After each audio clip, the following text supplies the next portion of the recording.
السلام عليكم، عاملين ايه؟ اتمنى يا رب تكونوا بخير. في حلقة النهاردة هنتكلم عن دكتور الناس كلها كانت بتحبه وبتثق فيه، شاطر في شغله ورجل فعلا محترم، معروف في المنطقة بتاعته ان هو بيهتم بمرضاه كأنهم اهله. لكن اللي حصل بعد كده كان فعلا صدمة. حلقة النهاردة هتكون ميكس ما بين جريمة قتل وما بين مرض حير الأطباء، فأتمنى ان حلقة النهاردة تعجبكم، ويلا بينا نبدأ الحلقة. في صباح يوم سنة 2019 دكتور بنجامين جيلمر اللي كان عنده 39 سنة لبس هدومه بهدوء قبل الفجر، بعدين خرج من بيته اللي كان موجود في شمال كارولاينا، ركب العربية بتاعته وبدأ إن هو يسوق.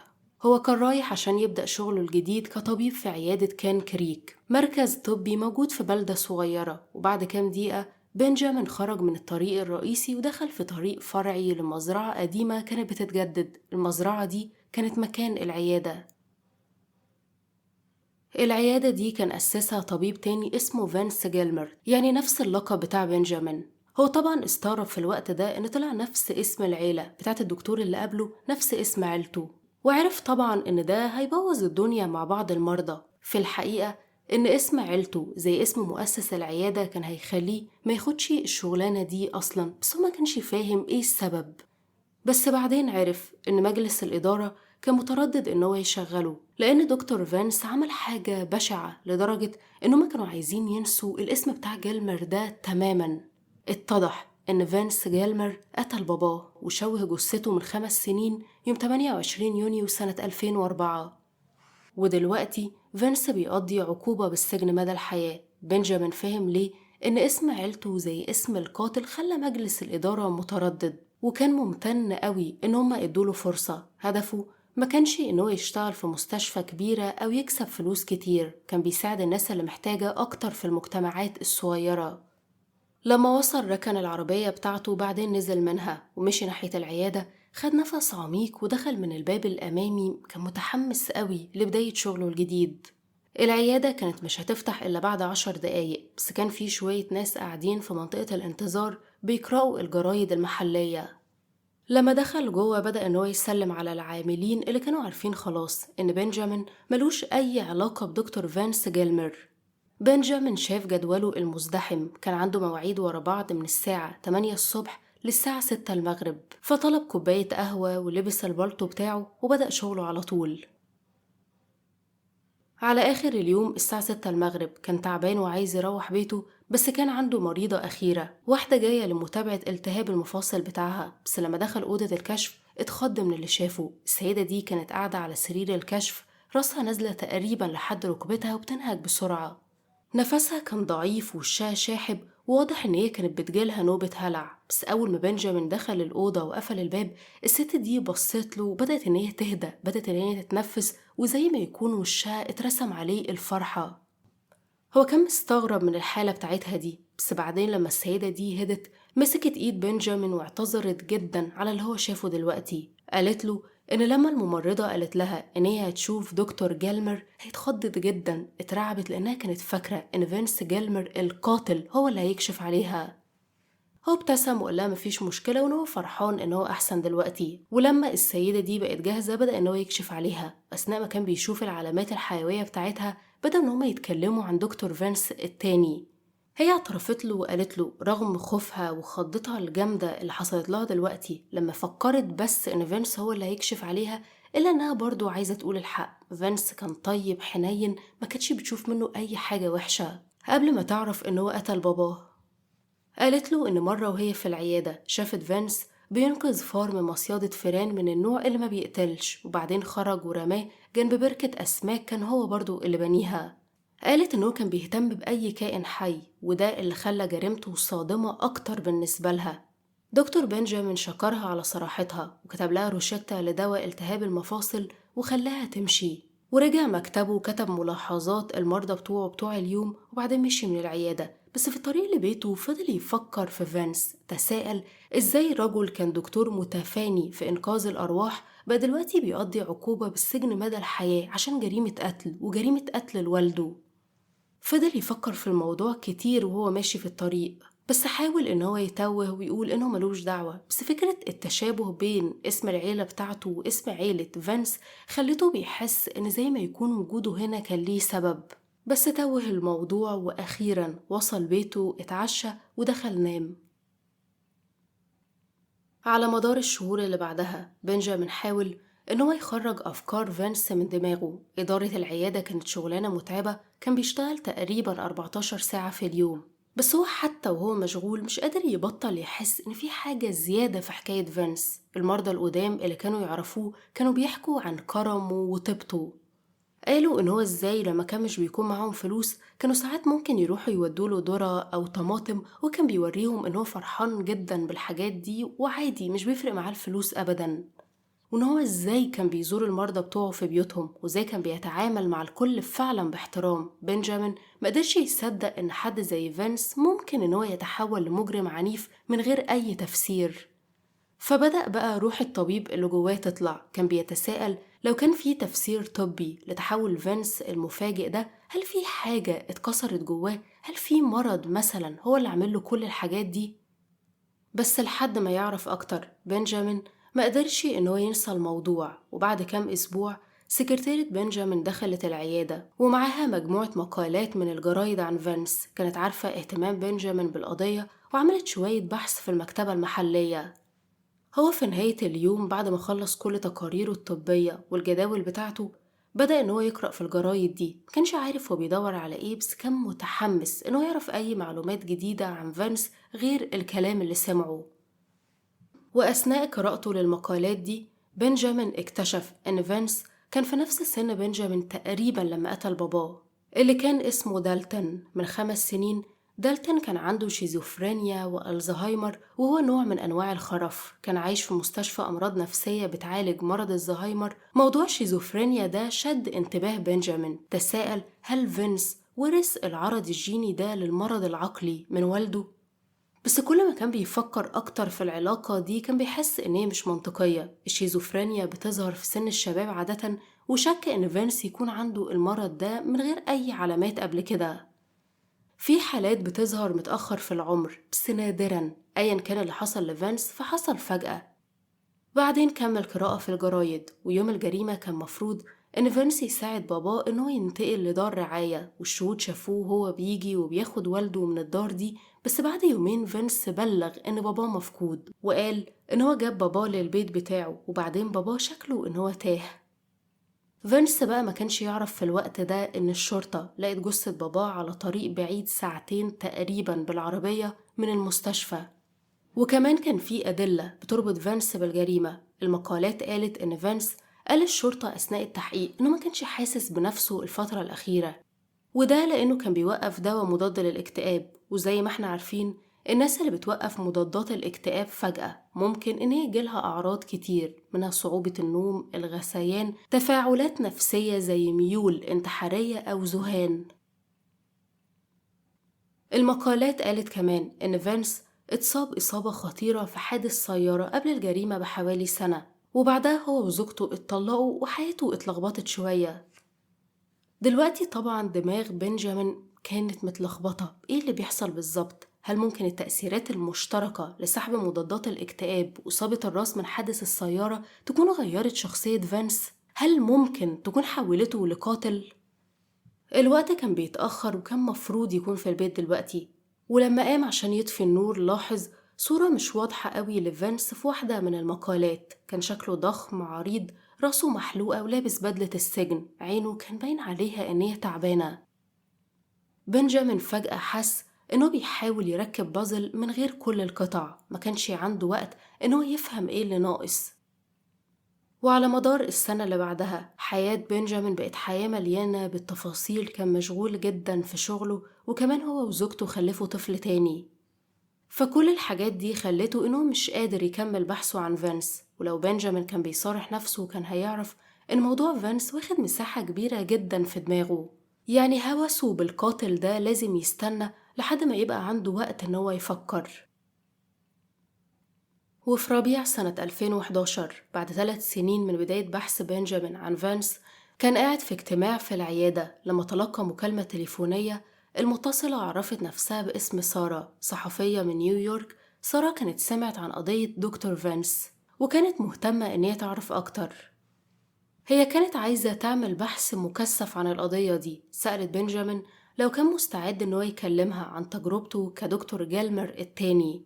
هو كان متشوق قوي لمكالمة سارة، بس كان متردد كمان، مكانش عايز يرجع تاني لماضي فينس المظلم. فقال لها إنه مش مهتم يعمل اللقاء ده. بس بعد ما قفل، مشاعره القديمة رجعت له تاني. كان عايز يكمل حياته بس مش قادر إنه ينسى فينس. الموضوع خد سنة كمان لحد ما قرر إنه يتصل تاني بسارة ويقول لها إنه عايز يشارك معاها في المشروع ده، وهي كانت لسه مهتمة. وبعد فترة قصيرة من المكالمة دي، في ربيع سنة 2012، سارة راحت كارولاينا الشمالية وبدأوا الشغل. سارة قابلت بنجامين، اتفاجئت إن عينه بتدمع أثناء ما كان بيتكلم عن فينس. كان بيقول لها إنه حاسس بشعور غريب ناحية فينس، وعشان كده الاتنين مع بعض بدأوا يخططوا إنهم يقابلوا المرضى بتوع فينس القدام وأصحابه وزمايله. وأول حد على القائمة بتاعتهم كانت تيري، مديرة مكتب فينس القديمة، وكانت شافت التدهور بتاعت الحالة بتاعت فينس بنفسها. لما قابلوا تيري في مكتب تاني قريب من العيادة، سارة جهزت الأجهزة بتاعت التسجيل. بنجامين كان بيبص على تيري وهي بتتحرك في الكرسي بتاعها، كان باين إن هي متوترة. فهمها، كان حاسس بنفس الشعور وبدأ إن هو يطمنها.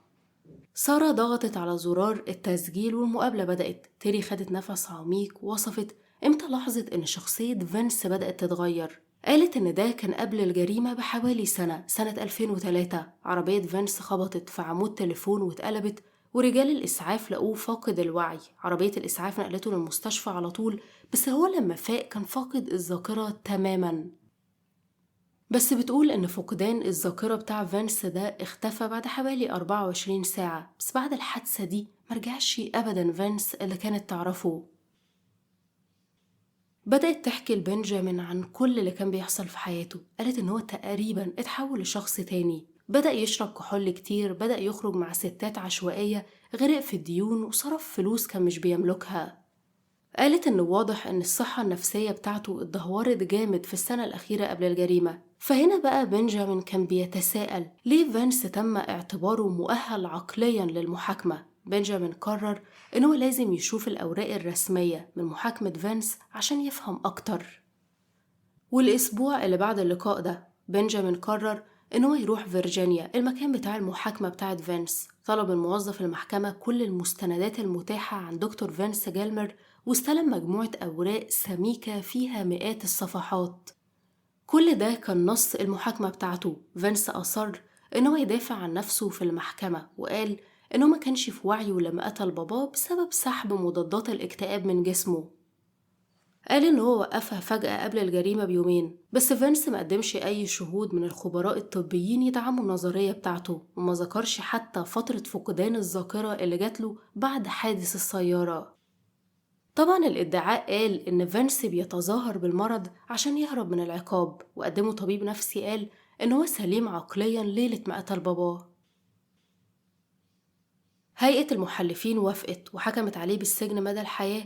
وبنجامين ما كانش عارف يفكر ازاي. من ناحية، إصابة دماغية خطيرة وسحب مضادات الاكتئاب ممكن يفسر التحول المظلم في شخصية دكتور فينس، ومن ناحية تانية كان فاهم ليه هيئة المحلفين صدقت الادعاء.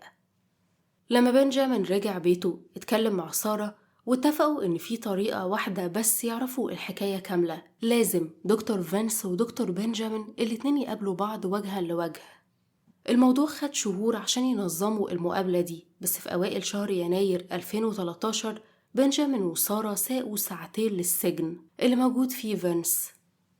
الاتنين دخلوا لقاعة الزيارة. الأوضة كانت كبيرة فيها ترابيزات معدن طويلة. بنجامين شم ريحة أكل قديم وكلور، كان شكلها عامل زي كافيتيريا مدرسة، باستثناء طبعا حراس السجن اللي واقفين في الأركان. كل ترابيزة كان فيها حاجز معدني في النص عشان يفصل المساجين عن الزوار. بنجامين وسارة قعدوا على واحدة من الترابيزات واستنوا، وبعد كام دقيقة رجل عجوز دخل الأوضة ببطء. كان نحيف جدا، وشه هزيل، مفيش شعر تقريبا على راسه. كانوا بيتفرجوا على الرجل العجوز ده وهو بيمشي، فكروا إن هو أكيد جاي عشان يزور حد تاني. بس بعدين الرجل ده شد كرسي على الترابيزة بتاعتهم، واتضح إن ده فينس اللي كان عنده في الوقت ده 50 سنة، بس ما كانش باين عليه أبدا إن هو الرجل الضخم اللي كانت موجودة صورته في الجرايد.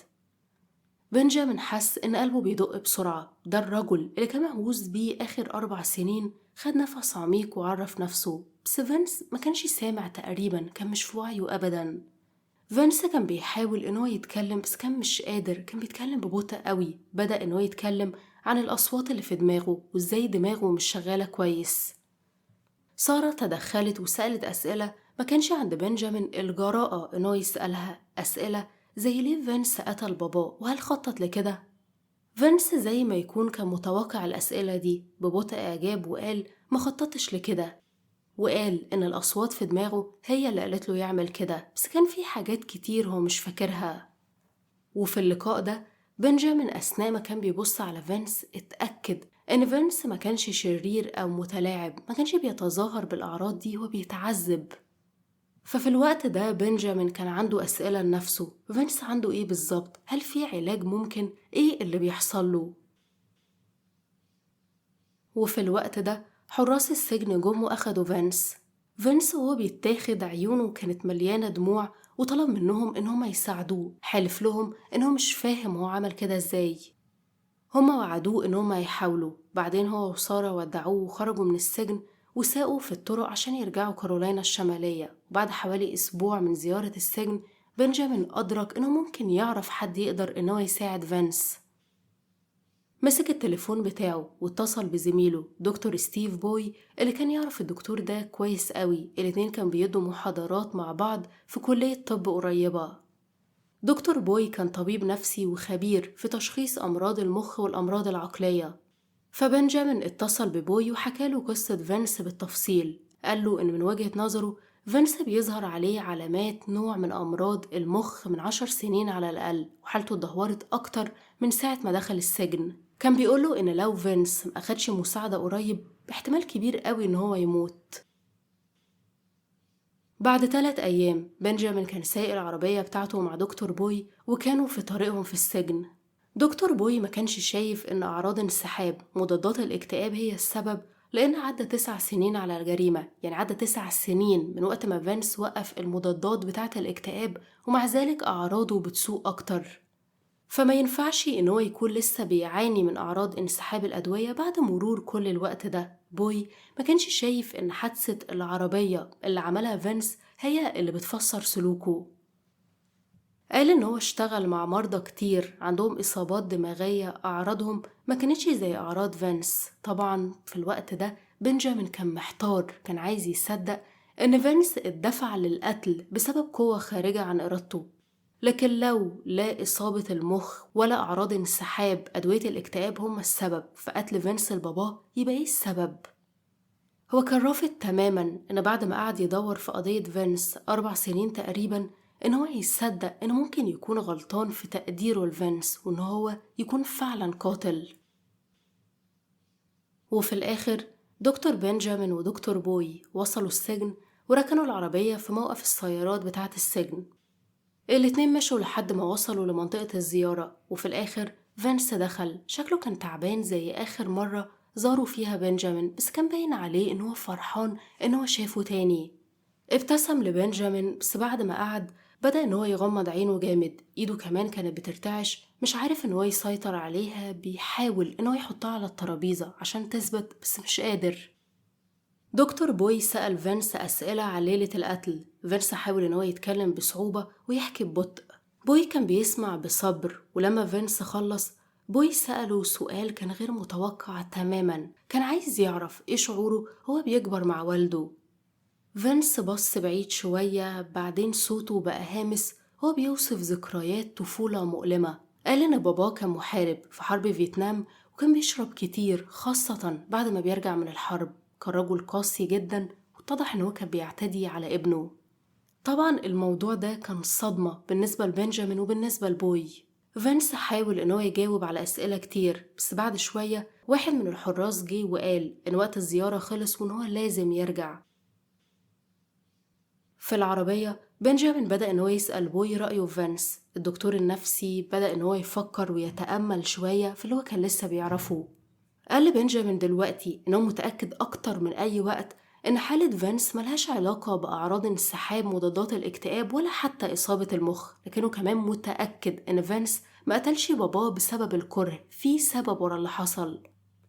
في الحقيقة هو عنده نظرية جديدة عن مرض فينس، لما شرحها لبنجامين وقعد مصدوم، عمره ما فكر في حاجة زي اللي بيقولها دكتور بوي.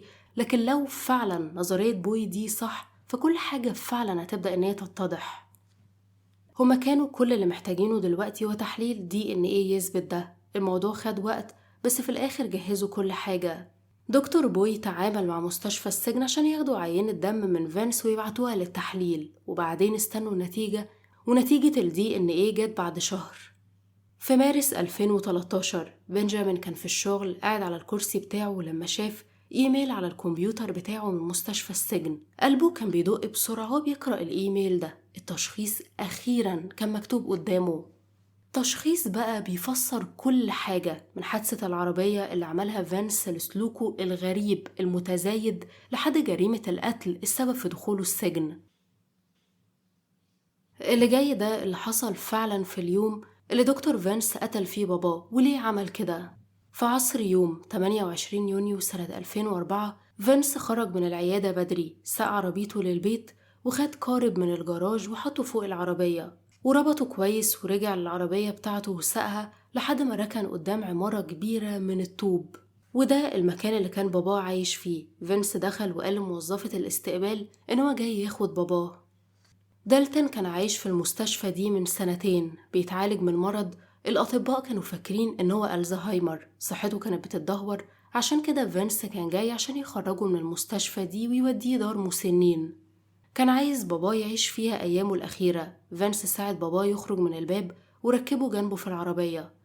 بعدين فينس ركب وساق وقال لباباه إنه عنده مفاجأة ليه، بدل ما يروحوا دار المسنين على طول هو هيوديه كل الأماكن اللي بيحبها، بحيرة في تينيسي يقدروا إنهم يركبوا فيها القارب سوا. لكن هما في طريقهم للبحيرة دي اللي كانت على بعد تقريبا 80 كيلو، دالتون بدأ إنه يقول كلام مش كويس لابنه، وللأسف ده ما كانش جديد. فينس كان بيسمعه كتير قبل كده وكان بيتجاهله، بس بعدين والده بدأ إنه يغني أغنية معينة، الأغنية اللي كان بيغنيها لما كان بيعتدي على ابنه. بالنسبة لفينس صوت الأغنية دي فكره بذكريات مؤلمة كتير، كانت زي حاجة صحته نفسيا. في اللحظة دي كأن في حاجة انكسرت في دماغه، بدأ يسمع أصوات حواليه وفي دماغه بتقوله إن هو لازم يقتل والده، وكل ما كان بيحاول يقاوم كل ما كانت الأصوات دي بتعلى، والرغبة في قتل باباه بقت غصب عنه. دماغه كانت بتوجعه وحس إنه بيفقد السيطرة. صوت الكاوتش بدأ يزيد وهو بيغير مساره على جانب الطريق وضغط على الفرامل. فجأة العربية وقفت بسرعة لدرجة إن راس باباه اترجت لقدام ولورا وخبطت في مسند الراس. هنا عين فينس وقعت على رباط الكلب اللي كان سايبه على مسند الراس بتاع الكرسي اللي جنبه. الأصوات اللي في دماغه بدأت إن هي تصرخ أكتر عشان يستخدمه. الأصوات بدأت تقوله إنه يستخدم الرباط ده ويخنق باباه، وفعلا هو ده اللي هو عمله. مسك الرباط لفه حوالين رقبة باباه، بعدين شد جامد على قد ما يقدر. طبعا باباه كان مريض ضعيف ما يقدرش ان هو يقاوم، وعلى طول مات مخنوق. وبعدين كل اللي فينس في الوقت ده بدأ يسمعه هو صمت تام. فضل سايق بالساعات وجثة باباه قاعدة جنبه في العربية. في الآخر ركن على طريق مهجور في فيرجينيا، كان المكان ضلمة ومهجور، وكان عارف إن هو عمل حاجة بشعة. كان قاعد في العربية قلبه بيدق بسرعة، مش فاهم إيه اللي بيحصل. بعدين الأصوات رجعت في دماغه تاني وكانت واضحة، كانت بتقوله إن هو يتقبض عليه لو ما دفنش آثار الجريمة. فعشان كده نزل من العربية، راح ناحية الكرسي اللي جنبه، سحب الجثة بتاعت باباه وسابها في منطقة فيها عشب على جانب الطريق. بعدين رجع بسرعة لصندوق العربية وخد مقص بتاع التقليم بتاع الزرع ورجع للجثة، مسك صباع من صوابع باباه وبدأ إن هو يقطعهم. الموضوع خد وقت لأن المقص كان مش حامي، بس بعد كام دقيقة كان خلص تماما. الأصوات قالت له إنه ياخد الصوابع دي. فينس جمعهم ورجع ركب العربية بتاعته وهرب من مكان الجريمة. وبعد كام ساعة ضابط شرطة من فيرجينيا لقى الجثة ولقاها لسه دافية. الصوابع المقطوعة دي صدمته، وعلى طول لقى في لبس الضحية بطاقات تعريف من المستشفى، والمباحث عرفت بسرعة إن فينس هو اللي خد باباه من المستشفى عصر اليوم ده. في خلال أيام الشرطة راحت البيت بتاع فينس في كارولاينا الشمالية واعتقلته بتهمة القتل. عمرهم ما لقوا الصوابع بتاعة باباه، مع إن فينس قال إن هو رماهم في بركة أسماك الزينة الموجودة في عيادته. لما فينس اتحاكم قال إن هو كان مصدوم من سلوكه زي أي حد تاني، ودلوقتي بعد 10 سنين تقريبا بنجامين فهم أخيرا إيه اللي حصل بالظبط في دماغ فينس، ومعاه نتيجة التحاليل اللي تثبت ده. بنجامين قرأ الكلام المكتوب في إيميل المستشفى بتاعة السجن كذا مرة. اتضح إن فينس عنده مرض، أتمنى إن أنا أكون بقوله صح، بس هو اسمه هانتينتون. بنجامين كان درس المرض بتاع هانتينتون ده في كلية الطب، بس المرض نادر لدرجة إنه عمره ما شخصه في حياته كطبيب. بدأ يدور على مقالات في المجلات الطبية عشان يفتكر تفاصيل المرض. المقالات دي وصفت المرض ده إن هو خليط من 3 أمراض بشعة، وهقول لكم نبذة بسيطة كده عن المرض ده بالظبط. المرض ده سببه طفرة جينية مسؤولة عن إنتاج بروتين معين، فالطفرة دي بتؤدي لإنتاج شكل غير طبيعي من البروتين ده بيدمر خلايا معينة في الدماغ. والمرض وراثي، أعراضه بتبدأ عادة في منتصف العمر بين 30 ل 50 سنة، لكن ممكن إن هي تظهر بدري أو متأخر عادي. الأعراض الجسدية حركات لا إرادية زي رعشة، أو يبقى الشخص بيرقص مثلا، صعوبة في التوازن والمشي، ضعف في التنسيق العضلي. ودي الأعراض الجسدية. أما بقى الأعراض النفسية والعقلية فهي تغيرات في الشخصية، اكتئاب، قلق، نوبات غضب، مشاكل في التفكير والذاكرة، صعوبة في اتخاذ القرارات.